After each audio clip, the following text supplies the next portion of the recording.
Some problems because of network systems are not coordinating in a manner that voters expected it to be very fast. But the beauty of it is that next to it also they have the manual one, which confirms, but it took time, though it brought the required details, but after a certain time. So I think in most cases where we have a network problem, there might be some delays. But here, I didn't know why, because we are part of the urban Kakamega, and it shouldn't take long like that. We expected it to take about 2 or 3 minutes, and then you are through. So we are anticipating a lot of problems, particularly in the interior, rural Kakamega and other places that a network is wanting. But the whole exercise is good. The returning officers are good, apart from a little bit delay. And also the clerical officers are very, very keen to help and assist to make sure that the required ballots are put into their rightful places. Here we expect 100% turnout, and we are very positive for positive and peaceful results. And in the entire Western Kenya, I have been monitoring from our colleagues, friends, and some of our agents. Everything is going on well as planned, though people are eager to vote and finish early and wait for results. This is very peaceful, and I want to take this opportunity to thank IEBC for the stringent measures they have taken to any noticed malpractices. They act very quickly. I'm optimistic as a mere supporter that this is the best well-arranged elections, and we are going to win with a very big margin, because everybody I meet is very enthusiastic, promising, and detailing and telling us how they want to see the Azimio team as emerging victors, and this is what is going to happen. I have in my life, in my 54 years public life, I've never seen something that can never happen as my experience and my professional undertakings in leadership. This is the elections I predicted 2014, how the outcome will be. That 2014 up to now, I saw many years, couples of years behind me, and I still believe that as I did predict, the answer will be positive and Kenyans will vote. I did predict that the turnout, they will all turn out in large numbers. People, and you can go back to your clips, you will find that as I promised Kenyans, that turnout will be mammoth, and those people will vote. But the person who will emerge as our new president, and people must be prepared, people must get used to his voice and face. There will be no any other person other than Raila Odinga in very peaceful elections. And most of the MPs, whoever, from whichever party, any MP who is close to people should be elected. Anybody who is geared towards helping people, a rightful person, be it an MCA, should be elected, be it a woman representative who is close to his or her people, should be elected. This is my appeal, and let our elections be peaceful, and we need this Kenya now and after elections. Maybe one question here. I think that was technical.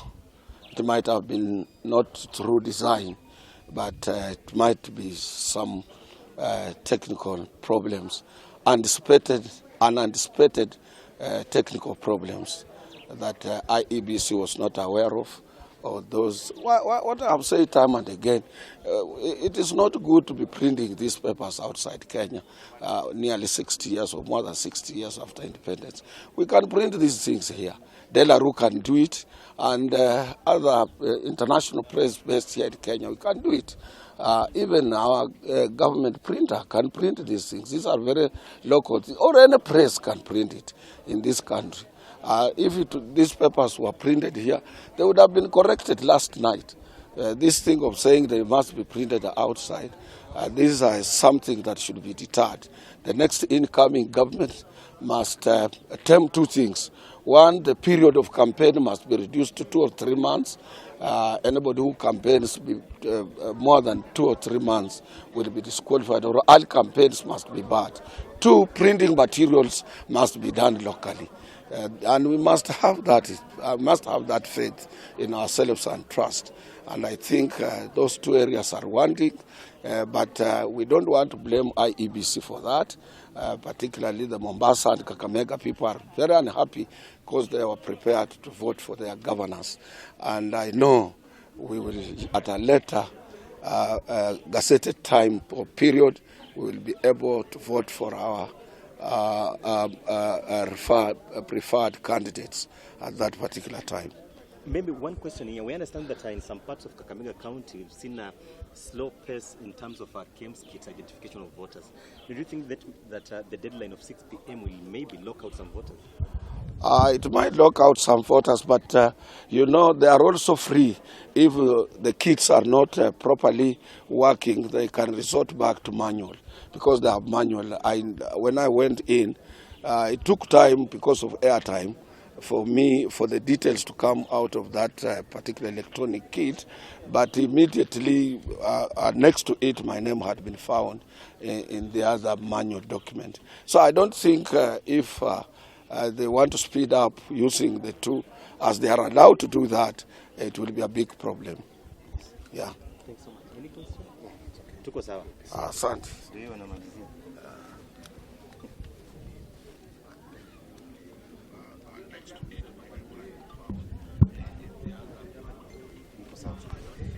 So let me thank you and kwa majina naitwa Patrick Anguba, mtetezi wa wanyonge. Mheshimiwa Chebukati, tumekuja hapa mapema kupiga kura, lakini kwa sababu tumekuwa hapa tumeambiwa machine imefail. Majina ambayo inatoka si ya huku. Kweli tunajua machine inaweza fail because ni kitu imetengenezwa na binadamu. Lakini now the urgency to replace, kwa sababu wamama wamekuja mapema, wazee wamekuja mapema, watu wako na biashara, watu wanataka kwenda kwa biashara. Kwa hivyo tunaambia Kim ambaye ni returning officer wa Shinyalu, tafadhali hebu tafuta njia ya haraka kabisa tuendelee kupiga kura. Kama sio hivyo, basi wananchi sasa wanaanza kupata changamoto ya kukaa hapa bila kupiga kura, na tunaweza mambo mengine inaweza tokea, kwa sababu watu wananchi wanaweza anza kupiga kelele tukawa paka na chaos. Na sisi tunataka tuwe na uchaguzi wa amani. We need a peaceful election. Kwa hivyo tunasema vitu kidogo kidogo kama hii inaweza leta hata utata, watu wakafikiria kuna wizi wa kura inataka kufanyika. Kwa hivyo sisi tunasema returning officer wa Shinyalu, Mr. Kim, tafadhali replace hiyo machine haraka tuendelee na uchaguzi. Asanteni. Mimi kwa majina naitwa Andrew Likavo, na mimi ni mkazi wa Mseno hapa Shinyalu constituency. Mimi nilirauka hapa mwendo wa saa 12 za asubuhi na hao wenzangu ambao wamekuja kupiga kura. Wengine wao niliwapata hapa mapema wakiwa na hamu ya kupiga kura.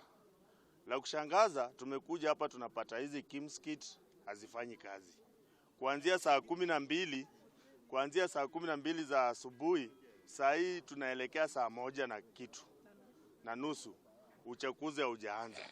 Sasa tumeenda hapo tumeuliza presiding officers why huu uchaguzi haifanyiki, wanatuambia KIEMS kits ziko hapa, majina inasomwa Lugari, Likuyani na kwingineko. We are asking Chebukati, you told us that in case of a failure of any KIEMS kit, there is another one to replace it. Sasa tunajiuliza, saa hii tunaambiwa na these presiding officers of yours Mr. Chebukati that mpaka wakuulize ndio wapate KIEMS kit nyingine, or mpaka waulize wewe ndio uanze kutumia nini manual. Mr. Chebukati, you told us this as Kenyans that kama kuna mambo na failure, sisi tutafanya nini? Tutakuwa na another replacement ya KIEMS kit, ama tutatumia nini manual? What are we doing here? If this is a rigging process, tell us. If you are not prepared, Mr. Chebukati, tell us also. Na kama ugavana Kakamega pia ulisimamishwa, then in Shinyalu ungesimamisha hata kupiga kura ya ubunge. Nimekuja hapa saa 10 kamili kwa gate. Wakati nimefunguliwa hapa saa 12, nimeenda kuangalia jina nimepata. Nimeingia katika darasa kupiga kura, nimeambiwa kwamba machine error. Kwa nini? Imeenda wapi Likuyani? Mimi nauliza Chepko ya kwamba mimi ni mtu wa Likuyani na mashini ya Museno imeenda kufanya nini Likuyani? Kama ni kupiga kura on manual, tuanze tu sahi kwa sababu tuko hapo watu 1,000 na hizi kura zinapotea. Hii mapema West ambayo nimeharibu wakati wangu hapa, inatakana niende kazi nitafutia watoto chakula. Na nikirudi, nani atanilipa hii nafasi yote ambayo nimeharibu? Na mimi nataka kupitisha watu.